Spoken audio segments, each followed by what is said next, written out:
Hello! In this video I will show you how to set up VPN on OnePlus Open 5G.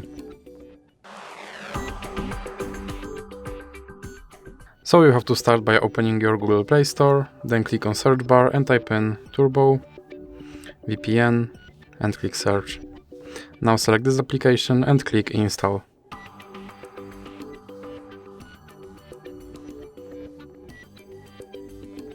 Now you can click on open and here click on agree and continue.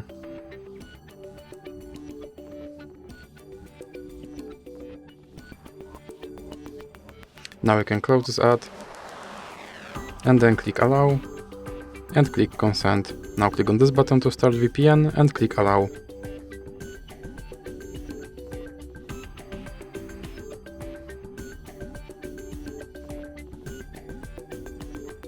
Now you can close this ad, and as you can see, now I'm connected to VPN in United States.